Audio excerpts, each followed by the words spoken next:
ہم تکلیف کے جس مقام پر بھی ہوں، ہم سے آگے ضرور کچھ لوگ ہوتے ہیں۔ انہیں دیکھ کر ہمیں شکر کی لاٹھی تھام لینی چاہیے تاکہ راستے سہولت سے کٹ سکیں۔ کفن بھی کیا چیز ہے، جس نے بنایا اس نے بیچ دیا، جس نے خریدا اس نے استعمال ہی نہیں کیا، اور جس نے استعمال کیا اسے معلوم ہی نہیں۔ انسان کے غرور کی اوقات بس اتنی ہے کہ نہ پہلی بار خود نہا سکتا ہے اور نہ ہی آخری بار۔ غلطی پر پردہ تو صرف اللہ کی ذات ڈال سکتی ہے، انسان تو صرف عیب اچھالنا جانتا ہے۔ جو لوگ زندگی بھر مدارس کا مذاق اڑاتے ہیں، ان کے جنازوں پر مدرسوں کے بچے قرآن پڑھنے آتے ہیں، کیونکہ ان کی اولادیں اس قابل نہیں ہوتی۔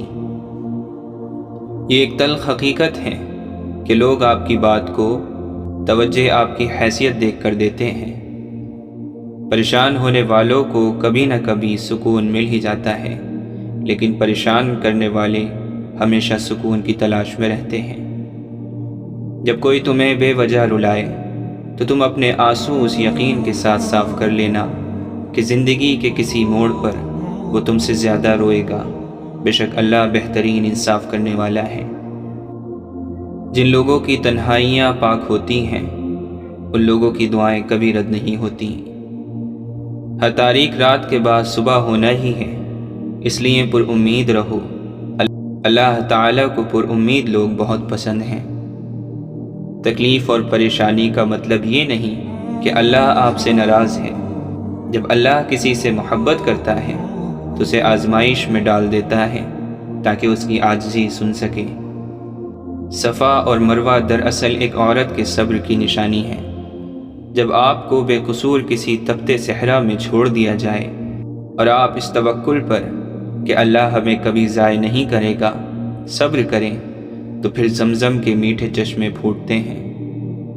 رنج بھی اللہ کا بھیجا ہوا مہمان ہوتا ہے۔ اگر اس کے ساتھ اچھا معاملہ کیا گیا ہو اور اسے صبر سے برداشت کیا ہوگا تو وہ اس شاہ کے دربار میں جا کر تعریف کرے گا اور وہ بندہ پھر انعام کا حقدار بن جائے گا۔ عقل نے سوال کیا، کیا موت سے زیادہ کوئی دردناک چیز ہے؟ موت نے جواب دیا، محبوب کی جدائی موت سے زیادہ تکلیف دہ ہے۔ انسان کو خدا نے بہترین سانچے میں ڈھال کر پیدا کیا، جنتی اور جہنمی وہ بعد میں بنتا ہے۔ خاک بدن کا مرتبہ پہچان اے آدمی، تیرے لیے خدا نے فرشتے جھکائے ہیں۔ سورہ یوسف سکھاتی ہے، بیمار صحت یاب ہو جاتے ہیں، کھوئے ہوئے مل جاتے ہیں، مشکلیں آسانیوں میں بدل جاتی ہیں اور غم خوشیوں میں بدل جاتے ہیں۔ بے شک سب اللہ کے حکم سے ہیں۔ اپنے غم کی نمائش نہ کر، اپنے نصیب کی آزمائش نہ کر۔ جو تیرا ہے تیرے پاس خود آئے گا، ہر روز اسے پانے کی خواہش نہ کر۔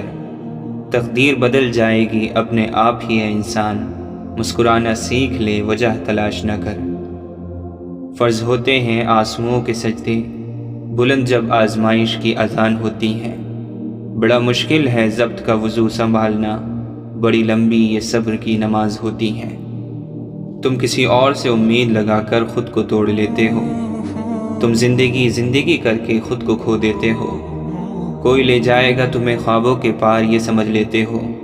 لے آئی ہے نا زندگی تمہیں ایسے موڑ پر کہ تم رب کو یاد کرتے ہو۔ پوری دنیا کو سمجھ کر کچھ حاصل نہ ہوا تو اب تم خود کو سمجھتے ہو۔